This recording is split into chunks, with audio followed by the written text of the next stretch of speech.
Pathshala. Today we will discuss about atoms and molecules, which is the third chapter of chemistry from 9th class. बच्चों, जैसे कि हमने सीखा हुआ है एटम्स एंड मॉलिक्यूल्स के बारे में, जैसे आज की डेट में हम एटम्स क्या है, मॉलिक्यूल्स क्या है, एलिमेंट्स क्या है, कंपाउंड्स क्या है, ये सारी चीजें बता सकते हैं। लेकिन बहुत बरसों पहले एक इंडियन फिलोसोफर थे जिन्होंने ये कहा था कि matter is made up of small particles, matter is made up of very small particles, जिनको कि उन्होंने नाम दिया था परमाणु। फिर उसके बाद जॉन डाल्टन एक साइंटिस्ट थे, उन्होंने बताया था कि ये जो स्मॉल पार्टिकल्स हैं मैटर के, जो स्मॉलेस्ट पार्ट्स ऑफ मैटर हैं, जिनको कि एक इंडियन फिलोसोफर ने नेम दिया था परमाणु, उनको उन्होंने नाम दिया उसके बाद एटम्स।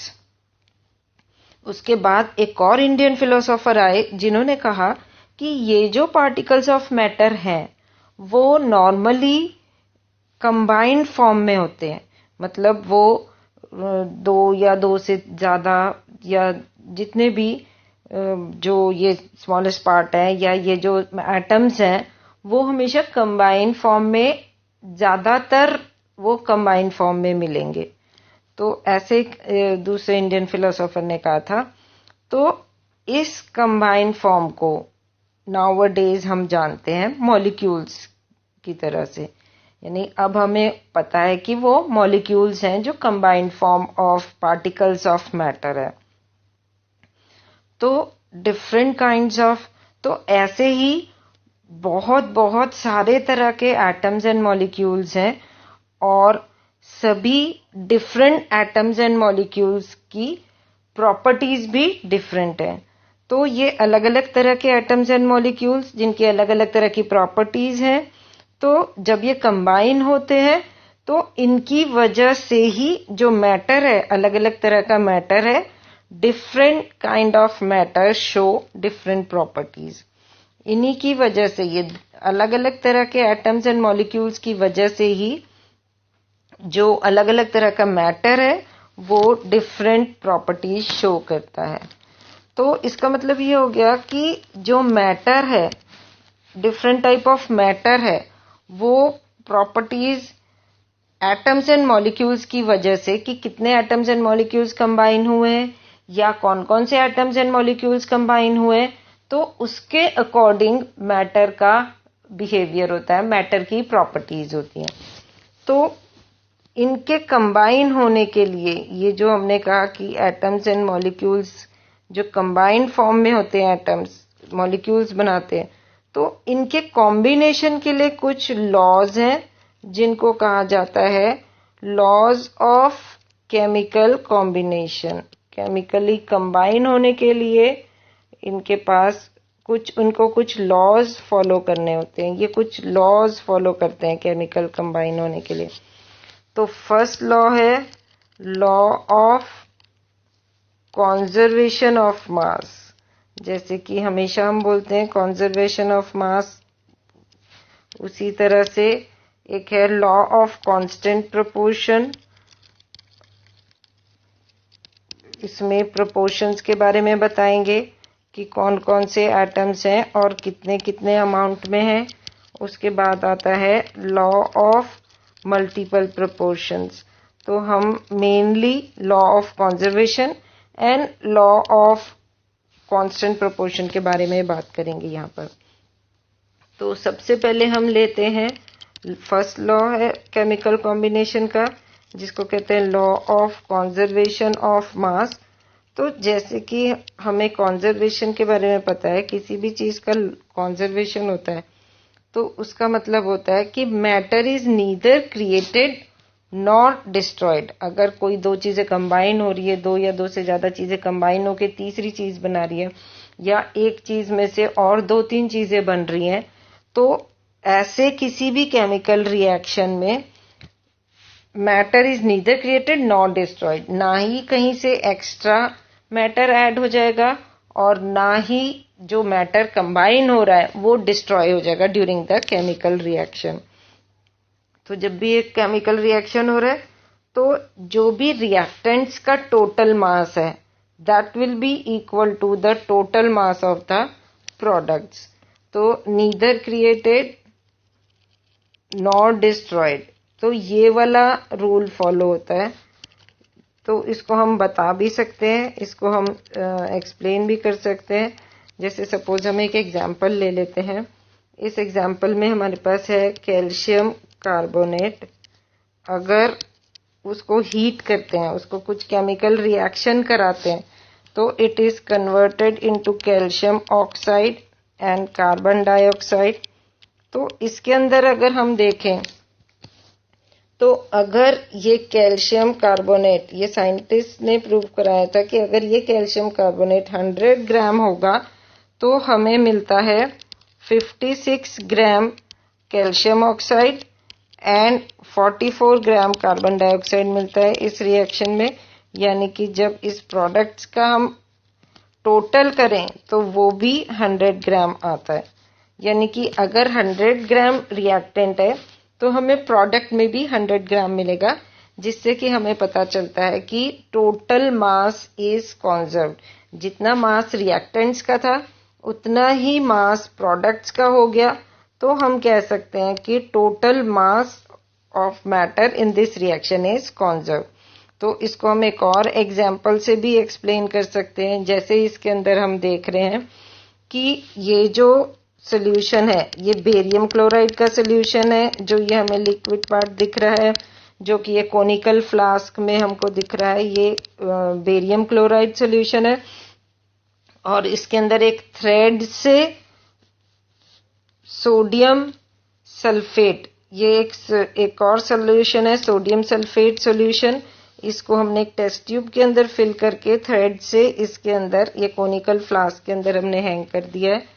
उसके बाद इसको थ्रेड को रिलीज कर दिया जाता है थोड़े टाइम के बाद, और इसके अंदर से ये जो टेस्ट ट्यूब का सोल्यूशन और ये कोनिकल फ्लास्क का सोल्यूशन ये आपस में मिक्स हो जाता है।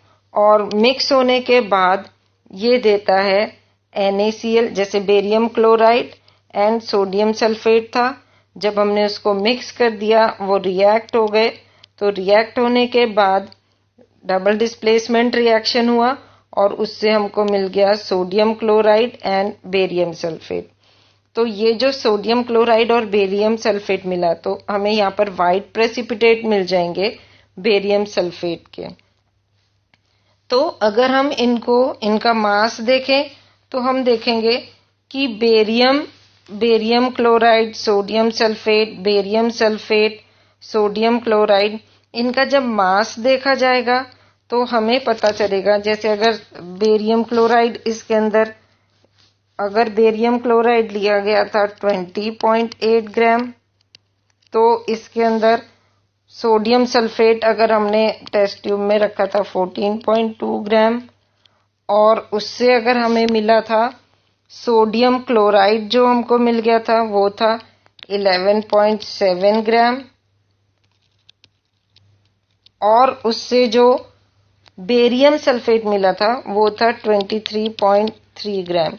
तो जब हम रिएक्टेंट्स और प्रोडक्ट्स को ऐड करते हैं तो मास ऑफ रिएक्टेंट्स निकल आता है हमारा, यानी लेफ्ट साइड बिफोर रिएक्शन जो टोटल मास है, यानी ये दोनों जो टोटल मास है वो आ जाते हैं हमारे ऐड करके 35.0 ग्राम, 35 ग्राम समझ लो।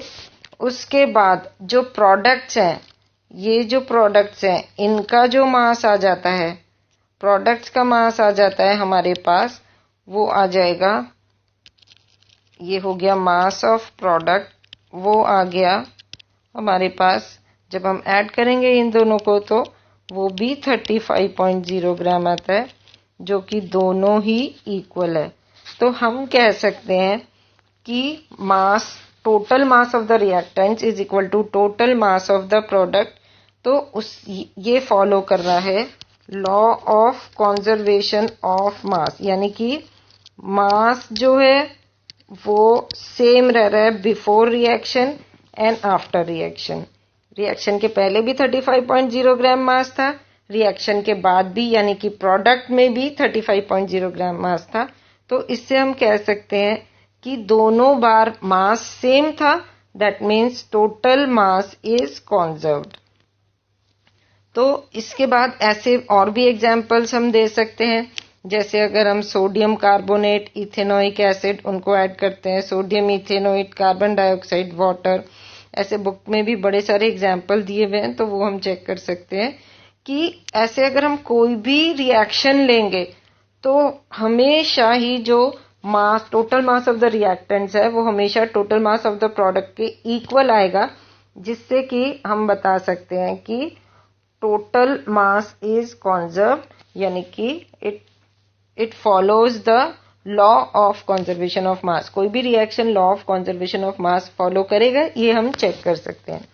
उसके बाद है हमारा सेकेंड लॉ था, वो law of constant proportion. Constant proportion को हम देखते हैं, उसका क्या मीनिंग है कि अगर हम एक एग्जांपल लेते हैं कि अगर हमारे पास वाटर है, वाटर मॉलिक्यूल है, इसके अंदर हमारे पास क्या क्या दो चीजें हैं, एक है हाइड्रोजन, एक है हमारे पास ऑक्सीजन।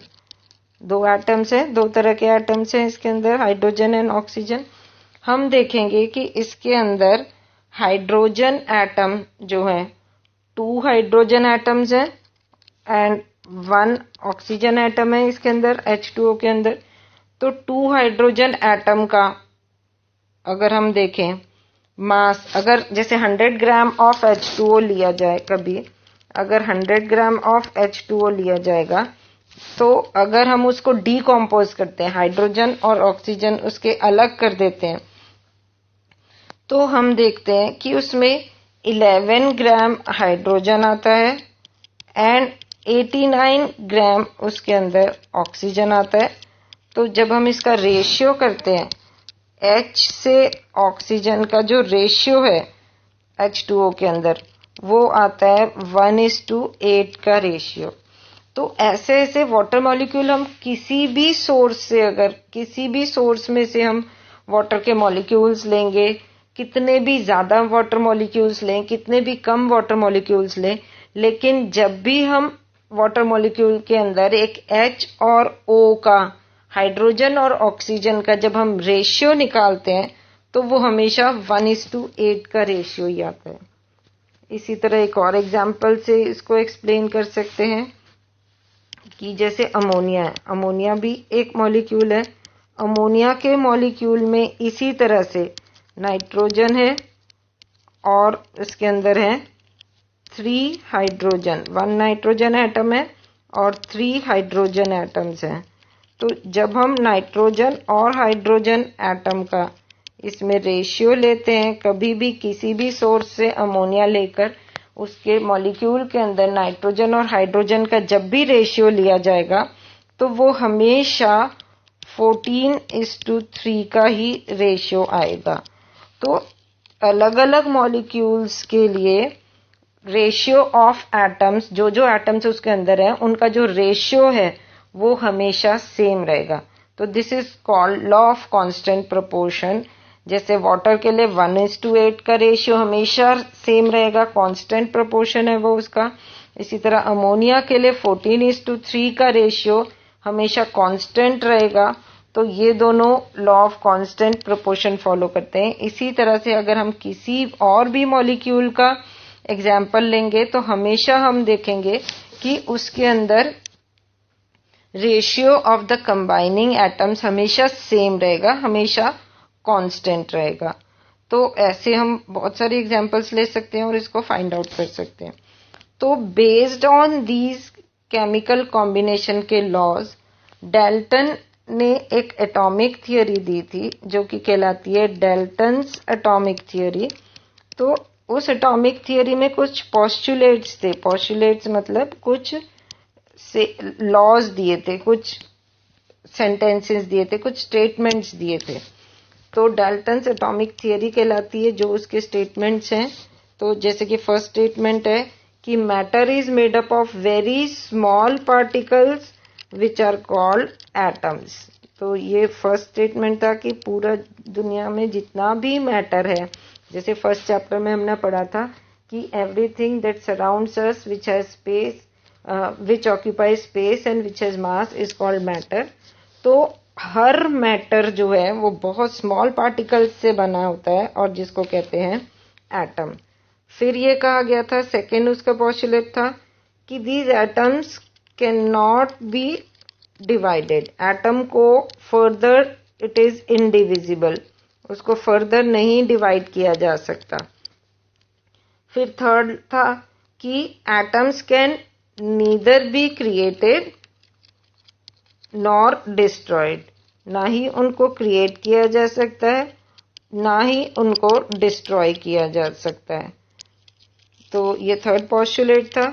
उसके अलावा many kinds of atoms, atoms of various kinds, बहुत सारे काइंड्स ऑफ एटम्स प्रेजेंट हैं, बहुत सारे तरह के एटम्स आर देयर। फिर उसके बाद था कि एक एलिमेंट के सारे एटम्स सेम होते हैं। एक एलिमेंट के ऑल एटम्स आर सेम, उस शेप, साइज, स्ट्रक्चर, मास, हर चीज में एक एलिमेंट के सारे एटम्स आर सेम। फिर atoms of different elements differ, तो डिफरेंट एलिमेंट के एटम्स जो हैं वो डिफर करेंगे।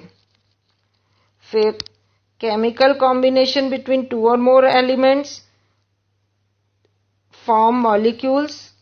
अगर हम सेम एलिमेंट के एटम्स कंबाइन करेंगे, same element they combine to form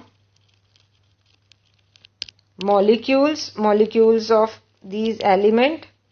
और अगर सेम एलिमेंट, अगर डिफरेंट एलिमेंट के एटम्स कंबाइन होंगे तो वो फॉर्म करेंगे मॉलिक्यूल्स ऑफ कंपाउंड। यानी कि एक ही तरह के एटम्स कंबाइन होंगे तो वो मॉलिक्यूल्स ऑफ एलिमेंट्स कहलाएंगे, और अगर different type of atoms combine होंगे तो वो कहलाएंगे मॉलिक्यूल्स ऑफ कंपाउंड। तो इसी तरह से number and kind of atoms कि इनके अंदर कौन से एटम कितने अमाउंट में प्रेजेंट होते हैं वो फिक्स रहता है। तो number and kind of atoms remain fix.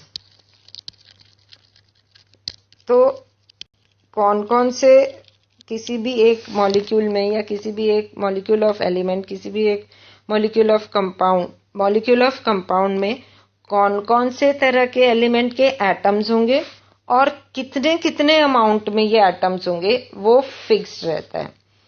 और different elements combine in small whole ratio, यानी कि ऐसा नहीं होगा जैसे कि H2O, CO2, हमारे पास बहुत सारे ऐसे मॉलिक्यूल्स ऑफ कंपाउंड्स हैं, SO2, HCl, Na2SO4। तो यहाँ हम सब जगह देखेंगे कि जो इसमें एटम्स हैं, जैसे हाइड्रोजन एटम 2 है, यहाँ पर भी ऑक्सीजन एटम 2 है, कार्बन 1 है, SO2 में S1 है और 2 ऑक्सीजन एटम है। इसी तरह सोडियम सल्फेट में 2 सोडियम के एटम है और 1 सल्फर का एटम है और 4 ऑक्सीजन के एटम्स हैं। तो इन सब केसेस में हम देखेंगे कि जितने भी एटम्स हैं वो होल नंबर में, यानी ऐसा कभी नहीं होगा कि किसी का आधा एटम प्रेजेंट है या किसी का 3/2 प्रेजेंट है या किसी का 1/3, यानी होल नंबर्स होंगे। सारे एटम्स जो हैं हर एक कंपाउंड में हम चेक कर सकते हैं कि जितने भी एटम्स प्रेजेंट हैं वो हमेशा होल नंबर में होंगे और उसमें एक भी हाफ या 1/3 या 2/3 इस तरह से कुछ नहीं होगा। तो ये सारे डाल्टन्स एटॉमिक थियरी के पोस्टुलेट्स थे कि स्मॉलेस्ट पार्टिकल होता है एटम, जो कि डिवाइड नहीं किया जा सकता, जो कि neither created and it is neither created nor destroyed, और काइंड्स ऑफ एटम बहुत सारे हैं यूनिवर्स में. There are various kinds of atoms. एक एलिमेंट के सारे एटम्स सेम होते हैं शेप, साइज, प्रॉपर्टीज में. डिफरेंट एलिमेंट के एटम्स एक दूसरे से डिफरेंट होते हैं. और अगर सेम एलिमेंट के एटम्स कंबाइन होते हैं तो वो कहलाते हैं मॉलिक्यूल ऑफ एलिमेंट. वो एलिमेंट के मॉलिक्यूल्स होते हैं. अगर different type of atoms combine होते हैं तो वो कहलाते हैं मॉलिक्यूल्स ऑफ कंपाउंड. फिर हम देखते हैं कि जो भी कंपाउंड के अंदर एटम्स प्रेजेंट होते हैं वो सब होल नंबर के रेशियो में होते हैं. उसमें कोई भी 1/3, 2/3, 1/6, 2/7 ऐसे कुछ नहीं होता. उसके अंदर सिर्फ होल नंबर्स होते हैं. तो ये सारे थे डाल्टन के एटॉमिक थियरी के पोस्टुलेट्स. उसके तो डाल्टन एटॉमिक थियरी और लॉ ऑफ केमिकल कॉम्बिनेशन, वो दोनों जैसे डाल्टन ने बनाई थी थियरी, वो भी बेस्ड थी on laws of chemical combination पर. डाल्टन की थियरी भी लॉज ऑफ केमिकल कॉम्बिनेशन पर बेस्ड थी. कैसे? जैसे डाल्टन ने कहा था कि elements consist of atoms and these atoms can neither be created nor destroyed. तो डाल्टन ने कहा था neither created, atoms are neither created nor destroyed. तो ये बताता है कि लॉ ऑफ कंजर्वेशन ऑफ मास बताता है कि लॉ ऑफ कंजर्वेशन ऑफ मास में भी यही होता है. जितना हमने मास रिएक्टेंट में था टोटल मास, उतना ही टोटल मास प्रोडक्ट का होता है. जिससे कि पता चलता है कि रिएक्शन के टाइम कुछ भी ऐड नहीं हो रहा या कुछ भी डिस्ट्रॉय नहीं हो रहा. तो हम कह सकते हैं कि डाल्टन एटॉमिक थियरी बेस्ड थी law of chemical combination. One of the law is law of conservation of mass, neither created nor destroyed. ये डाल्टन का पोस्टुलेट किस पर बेस्ड है? It is based on law of conservation of मास पर based है ये. इसी तरह से डाल्टन ने एक पोस्टुलेट दिया था कि number and kind of atoms in each element is fixed. Dalton ने कहा था कि number and kind of atoms हर एक कंपाउंड में, हर एक कंपाउंड में number and kind of atoms जो है वो फिक्स्ड है. ये डाल्टन का पोस्टुलेट था. तो यही पोस्टुलेट ये किस पर बेस्ड है? It is based on it explains the law of constant proportion. जैसे कांस्टेंट प्रोपोर्शन में भी हमने कहा था कि अगर हम जैसे कि हमने उसमें एग्जांपल दिया था कि वाटर लें, किसी भी सोर्स से वाटर लें, तो उसमें हमेशा हाइड्रोजन एंड ऑक्सीजन एटम्स ही रहेंगे और वो भी 1:8 के रेशियो में रहेंगे. तो डाल्टन का लॉ भी यही है कि number and kind of atoms in a compound is always fix. यानी कि H2O में हाइड्रोजन एंड ऑक्सीजन ये टाइप ऑफ एटम ही होंगे और वो भी 1:8 के रेशियो में ही होंगे. तो it gives the law of constant proportion. तो Dalton's atomic theory is based on law of constant proportion हम कह सकते हैं. तो ये दोनों लॉज डाल्टन की थियरी में डिस्कस्ड हैं. पर डाल्टन की थियरी में भी कुछ ड्रॉबैक्स थे.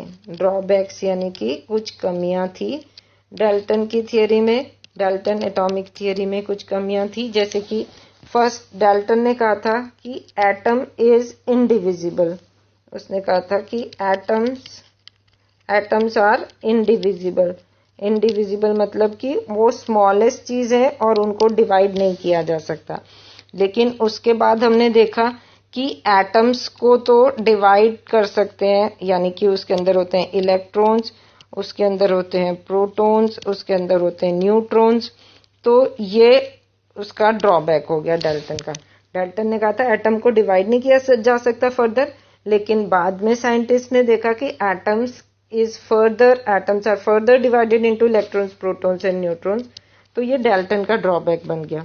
उसके बाद डाल्टन ने कहा था कि एटम्स ऑफ सेम एलिमेंट, उसने कहा था डाल्टन ने कि atoms of same element are exactly same in मास।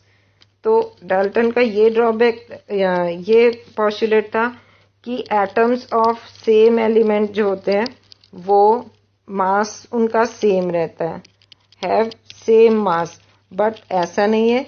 अब हम देखते हैं कि कुछ एलिमेंट्स हैं जिनमें कि मास थोड़ा सा डिफरेंट होता है, जिसमें दो या दो से ज्यादा एटम्स होते हैं, जैसे जिसे हम कहते हैं आइसोटोप्स। आइसोटोप्स वो होते हैं जिनके की मासेस थोड़े से डिफरेंट होते हैं, ये बाद में साइंटिस्ट ने डिस्कवर किया था। तो ये भी डाल्टन का एक ड्रॉबैक बन जाता है। इसी तरह डाल्टन ने कहा था कि डिफरेंट एलिमेंट के एटम्स ऑफ डिफरेंट एलिमेंट, उसने कहा था कि उनके मासेस डिफरेंट होते हैं, बट ऐसा नहीं है। अगर हम जैसे कि आइसोटोप्स की बात करते हैं, आइसोटोप्स में समटाइम्स ये होता है कि एक एलिमेंट का आइसोटोप जो है स्लाइटली मोर उसका मास होगा, अपने एलिमेंट से उसका मास थोड़ा सा ज्यादा होगा, तो वो नेक्स्ट एलिमेंट के मास से मैच हो जाएगा। ये आप बाद में पढ़ोगे, लेकिन अभी ये समझना इसमें काफी है कि अलग अलग एलिमेंट के एटम्स का मास सेम हो सकता है। जैसे एक एलिमेंट के मास डिफरेंट हो सकते हैं, ऐसे अलग अलग एलिमेंट के मास भी डिफरेंट होते हैं। तो ये डाल्टन के 3 ड्रॉबैक्स थे जो कि हमने इसमें पढ़ने हैं। नाउ जैसे हमने पढ़ा था कि atoms are the smallest particles of matter. सबसे पहले हम एटम्स की बात करेंगे। Atoms are the smallest particle, इतने छोटे होते हैं कि उनका जो एटॉमिक रेडियस है वो नैनोमीटर में होता है। जैसे कि हम डिफाइन कर सकते हैं 1 नैनोमीटर इज 10⁻⁹ मीटर। तो जैसे हाइड्रोजन एटम है वो स्मॉलेस्ट एटम है, और स्मॉलेस्ट एटम का जो हम देखेंगे रेडियस है, उसका जो साइज है नियरली 10⁻⁹ मीटर है, यानी नैनोमीटर में है वो। इतने छोटे होते हैं एटम्स। तो स्मॉलेस्ट एटम का इतना है। इसी तरह बहुत सारे हैं, जैसे ऑक्सीजन है, जैसे हमने कहा हाइड्रोजन का नियरली 0.037 नैनोमीटर है उसका रेडियस। इसी तरह अगर हम देखें कैल्शियम, क्लोरीन, ऑक्सीजन, सल्फर, ऐसे बहुत सारे एटम्स का हम देख सकते हैं रेडियस। जैसे सपोज बुक्स में दिया हुआ है क्लोरीन का दिया हुआ है नियरली 0.99 नैनोमीटर। इसी तरह से जैसे गोल्ड का दिया हुआ है वो बड़ा एक है, उसके भी 0.144 नैनोमीटर है। यानी कि नैनोमीटर के ऑर्डर्स में ही एटम के रेडियस है। तो हम बोल सकते हैं, हम देख सकते हैं कि एटम जिसमें कि कितने छोटे हैं, उनका रेडियस नैनोमीटर के टर्म्स में है। इतने छोटे कि इवन कि मोस्ट पावरफुल ऑप्टिकल माइक्रोस्कोप के अंदर भी हम उन्हें नहीं देख पाते कई बारी। तो इसीलिए एटम्स के बारे में इसमें बहुत सारे दिए हुए हैं, बहुत सारे बुक के अंदर भी दिए हुए हैं कि एटम जो है नैनोमीटर के ऑर्डर में है। उसके बाद आते हैं सिंबल्स ऑफ एलिमेंट्स। सारे एलिमेंट्स, क्योंकि इतने सारे एलिमेंट्स हैं तो इतने सारे एलिमेंट्स को फुल इतने नेम्स के साथ हमें याद रखना और लिखना थोड़ा डिफिकल्ट हो जाता है। तो सभी एलिमेंट्स को कुछ न कुछ सिंबल दिए गए। तो सिंबल जो होते हैं वो बताते हैं कि सिंबल जो भी होंगे वो एटम्स ऑफ द एलिमेंट बताएंगे हमको। जैसे कि कार्बन एटम है, कार्बन है, उसका सिंबल है, कार्बन का सिंबल है हमारे पास, कार्बन का सिंबल है C। इसी तरह से क्लोरीन का सिंबल, ऐसे बहुत सारे हैं। क्लोरीन का Cl हो गया, फिर कॉपर का हो गया, कॉपर को हम बुलाते हैं Cu, फिर सल्फर को S। ऐसे बहुत सारे एग्जाम्पल्स हैं। कैल्शियम को बुलाते हैं Ca। तो सभी एलिमेंट्स को सिंबल से रिप्रेजेंट किया जाता है ताकि उनकी स्टडी जो है वो थोड़ी आसान हो जाती है। तो ऐसे टेबुलर फॉर्म में ही दिया हुआ है hydrogen, helium, lithium, beryllium, boron, carbon, nitrogen, oxygen, fluorine, neon, ऐसे ये सारे एलिमेंट्स हैं जिनके की सिंबल्स हैं। तो हम सिंबल्स से उनको बहुत इजीली याद रख सकते हैं। सोडियम Na, पोटेशियम K, फिर मर्क्यूरी Hg, मर्क्यूरी को Hg बुलाएंगे। लेड, उसको Pb से रिप्रेजेंट करते हैं। इसी तरह से टिन है, उसको Sn से रिप्रेजेंट करते हैं, उसको स्टेनम भी बोलते हैं। सिल्वर है वो Ag है, गोल्ड है वो Au है। तो ऐसे सभी एलिमेंट्स को अलग अलग सिंबल्स दिए गए हैं। तो उसके बाद बात करते हैं हम एटॉमिक मास की। जैसे उसके लिए सबसे पहले हमें थोड़ा ये समझना ज़रूरी है कि जो एटम्स होते हैं, ये बाद में आएगा लेकिन मैं अभी आपको थोड़ा सा बता दूंगी। एटम्स होते हैं, उनका सेंटर में न्यूक्लियस होता है और न्यूक्लियस के अंदर होते हैं न्यूट्रॉन्स एंड प्रोटॉन्स, और उसके अराउंड जो उसके शेल्स होते हैं उसके अंदर इलेक्ट्रॉन्स होते हैं। यानी एटम के सेंटर में होते हैं न्यूट्रॉन्स और प्रोटॉन्स, और उसके अराउंड जो रिवॉल्व करते हैं वो होते हैं इलेक्ट्रॉन्स। तो इलेक्ट्रॉन्स, प्रोटॉन्स एंड न्यूट्रॉन्स होते हैं। तो जो नंबर ऑफ प्रोटॉन्स है वो देता है एटॉमिक नंबर, यानी कि ये एक रिप्रेजेंटेशन है एटम के बारे में कि ये कौन सा एलिमेंट है। वो नंबर ऑफ प्रोटॉन देता है, उसका एटॉमिक नंबर, और number of protons plus number of neutrons जो उसके पास हैं, जो सेंटर में रहते हैं, वो देता है उसका एटॉमिक मास। तो एटॉमिक मास जो स्टैंडर्ड कार्बन का जो मास है, कार्बन एटम का, कार्बन 12 एटम इसलिए कहा जाता है कि कार्बन के पास 6 प्रोटॉन्स हैं एंड 6 न्यूट्रॉन्स हैं। तो कार्बन का एटॉमिक मास है 12। तो कार्बन का atomic mass number of protons plus number of neutron, 6 neutron 6 proton मिला के 12 होता है उसका एटॉमिक मास। तो कार्बन के अकॉर्डिंग ही एटॉमिक मास यूनिट एक डिफाइन की गई है। इसके रिलेटिव ही अदर एलिमेंट के मास लिए जाते हैं, जो कहलाती है atomic mass unit. Atomic mass unit जो होती है वो एटॉमिक मास बताने की यूनिट होती है, जो कि होती है 1/12 the mass of carbon 12 atom. Carbon 12 यानी कि 12 मास वाला जो कार्बन एटम है उसके मास के 1/12 जब कर देते हैं तो 1 एटॉमिक मास यूनिट बनती है। तो हम कह सकते हैं 1 unit is equal to 1/12 the mass of carbon 12 atom, ये कहा जाता है। यानी कार्बन 12 के मास के रिलेटिव ही अदर एलिमेंट्स के मास बताए जाते हैं। तो जैसे हमारे को अगर हम ये देखें और रिलेटिव मासेस फाइंड आउट करें, कार्बन से रिलेटिव करके मासेस फाइंड आउट करें, तो कार्बन का जो यहाँ पर हम बता सकते हैं, बहुत सारे एग्जांपल्स हैं हमारे पास। कार्बन का एटॉमिक मास उसके बेसिस पर 12 यूनिट बनता है। हाइड्रोजन का एटॉमिक मास 1 यूनिट बनता है। इसी तरह एल्यूमिनियम का एटॉमिक मास 27 यूनिट बनता है।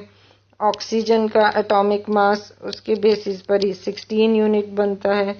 जैसे कैल्शियम का एटॉमिक मास 40 यूनिट्स बनता है। तो ये सब जो है ये comparative to relative mass of carbon, carbon 12 के एटम्स से रिलेट करके इनके मासेस फाइंड आउट किए गए हैं। तो और ये सारे उनके सिंबल्स हैं। तो हम सिंबल्स में क्यों लिखते हैं, उनका क्या सिग्निफिकेंस हो सकता है। एक तो सिंबल देखते ही हम बता सकते हैं कि कौन सा एलिमेंट है, इट रिप्रेजेंट्स द एलिमेंट।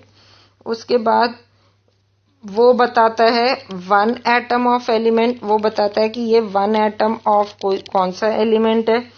उसके बाद ये बता सकता है मोल ऑफ द एटम, कि कितने मोल ऑफ कोई एटम है वो बताता है। और ये बताता है कि कौन से एलिमेंट का डेफिनेट मास कितना है, ये हमें सिंबल से पता चलता है। जैसे अगर C बताएं तो C represents carbon element, C represent 1 atom of C represent one atom of carbon element. It represent C represent की 6.022 into 10⁻23 एटम्स ऑफ कार्बन है। C का मतलब है इतने एटम्स ऑफ कार्बन है। इसका मतलब है कि 12 ग्राम ऑफ कार्बन है। तो ये सारी चीजें हम बता सकते हैं सिंबल ऑफ द एलिमेंट्स में से। नाउ हमने जैसे बताया कि एलिमेंट्स कैसे एग्जिस्ट कर सकते हैं। एलिमेंट्स एग्जिस्ट कर सकते हैं दो फॉर्म में। एक तो एलिमेंट्स से बनते हैं मॉलिक्यूल्स, एटम्स होते हैं एलिमेंट के जो कि बनाते हैं मॉलिक्यूल्स। एक तो एलिमेंट्स बनाते हैं आयंस। तो मॉलिक्यूल्स हमने कहा था फर्दर दो तरह के मॉलिक्यूल्स हैं। अगर सेम एलिमेंट से बने हैं, 2 और मोर सेम एलिमेंट होंगे तो बनाएगा वो बनाएगा मॉलिक्यूल ऑफ एन एलिमेंट। अगर सेम हम कहेंगे यहाँ पर, हम यहाँ सेम एलिमेंट नहीं लिखते, हम यहाँ लिखते हैं कि अगर सेम एटम्स से बने हैं 2 और मोर सेम एटम्स कंबाइन हो रहे हैं तो वो बनाएंगे मॉलिक्यूल ऑफ एलिमेंट। एंड 2 और मोर अगर डिफरेंट एटम्स कंबाइन हो रहे हैं, अगर अलग अलग तरह के 2 या 2 से ज्यादा एटम्स कंबाइन हो रहे हैं तो वो बनाएंगे मॉलिक्यूल्स ऑफ कंपाउंड। यानी कि हम इसके एग्जांपल बता सकते हैं, जैसे कि अगर सेम तरह के एटम्स H और H कंबाइन हुए तो वो बनाएंगे H2 जो कि मॉलिक्यूल ऑफ हाइड्रोजन होगा। मॉलिक्यूल ऑफ हाइड्रोजन एक एलिमेंट है। सिमिलरली O2, N2, Cl2, ऐसे बहुत सारे एग्जांपल दे सकते हैं जिसमें OO सेम तरह के एटम्स कंबाइन हुए, NN कंबाइन हुए, Cl कंबाइन हुए। इसी तरह से तो ये सारे कहलाते हैं एलिमेंट के मॉलिक्यूल्स। इसी तरह जैसे हाइड्रोजन और ऑक्सीजन कंबाइन होते हैं, H2O बनाते हैं, तो अलग अलग तरह के एटम्स कंबाइन हुए, H और O अलग अलग तरह के एटम्स कंबाइन हुए तो ये कहलाएंगे कंपाउंड। NH3 हो गया, NH3 तो उसमें नाइट्रोजन और हाइड्रोजन कंबाइन हो रहे हैं। Similarly carbon and oxygen carbon dioxide बनाएंगे। सिमिलरली इसके अंदर कार्बन और बना सकते हैं, कार्बन मोनोऑक्साइड, एक कार्बन एक ऑक्सीजन कंबाइन होंगे। इसी तरह से यहाँ पर इसी तरह से O3 हो सकता है, S8 हो सकता है। तो ऐसे बहुत सारे, ये सारे जो हैं लेफ्ट साइड पे ये सारे हैं elements of molecules of element, और ये जो राइट साइड पे हैं ये सारे कहलाते हैं मॉलिक्यूल्स ऑफ कंपाउंड। जब अलग अलग तरह के एटम्स कंबाइन होते हैं तो कंपाउंड बनाते हैं, जब सेम तरह के एटम्स कंबाइन होते हैं तो एलिमेंट्स बनाते हैं वो। तो अब इसमें नंबर ऑफ एटम्स देखो, जैसे इसमें हाइड्रोजन H2 में 2 एटम्स हैं, O2 में 2 एटम्स हैं। तो जैसे मैं दोबारा लिखती हूँ, अभी बताती हूँ आपको कि जैसे अगर Na है वो तो अकेला प्रेजेंट होता है, जैसे कि कार्बन है वो भी सिंगल एटम में एग्जिस्ट होता है फ्री स्टेट में। फिर ऐसे Cl2 है, H2 है, O2 है, ये दो एटम्स कंबाइन होके फ्री स्टेट में प्रेजेंट रहते हैं। फिर इसी तरह O3 ओजोन, ये 3 एटम्स के फॉर्म में कंबाइन रहते हैं। S8 है वो 8 एटम्स के फॉर्म में कंबाइन होता है। तो सिमिलरली इधर कंपाउंड की बात करें अगर हम, तो कंपाउंड के अंदर हम देखते हैं, सिमिलरली जब हम कंपाउंड्स की बात करते हैं तो कंपाउंड में हम देखते हैं CO2 है, H2O है, जैसे Na2SO4 हुआ एंड सो ऑन। बड़े सारे हम दे सकते हैं, HCl दे सकते हैं और SO2 दे सकते हैं, और बहुत सारे इस तरह से हम दे सकते हैं। तो इसके अंदर जब हम बात करें एटम्स की बात करें तो हम देखते हैं कि इसके अंदर जितने भी एटम्स कंबाइन होते हैं, जैसे कि number of atoms present in molecule of an element, जैसे एलिमेंट के अंदर इसके अंदर एक ही एटम है, इसके अंदर भी 1 एटम है, इसके अंदर 2 एटम्स ऑफ क्लोरीन, इसमें 2 एटम्स ऑफ हाइड्रोजन, इसमें 2 एटम्स ऑफ ऑक्सीजन, इसमें 3 एटम्स ऑफ ऑक्सीजन, इसमें 8 एटम्स। तो ये जो है, चलो हम इसको भी रिमूव करेंगे, अभी हम पहले इसकी बात करते हैं, एलिमेंट्स की बात करते हैं।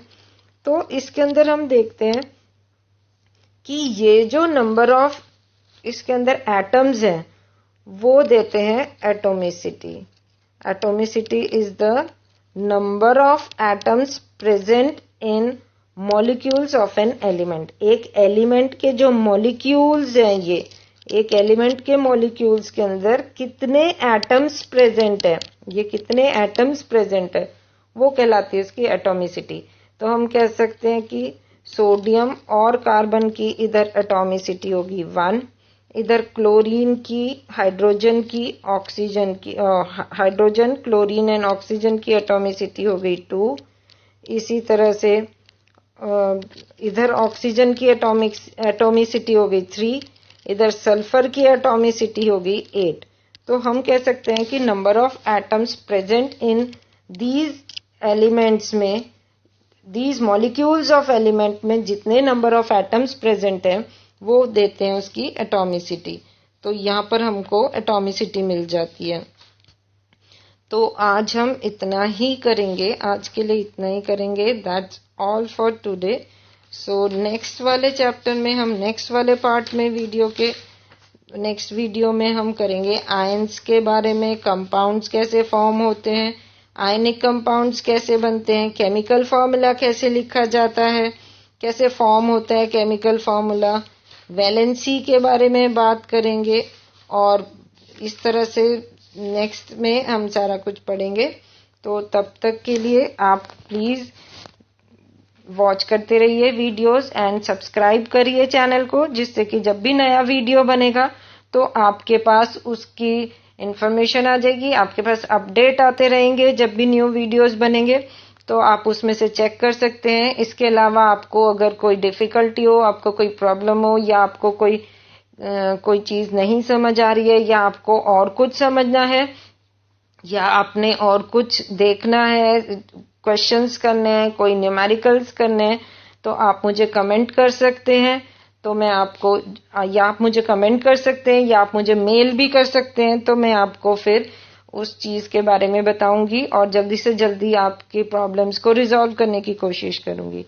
सो बच्चों, दैट्स ऑल फॉर टुडे। इस तरह से आप वॉच करते रहना एंड सब्सक्राइब कर देना चैनल को। Thanks a lot.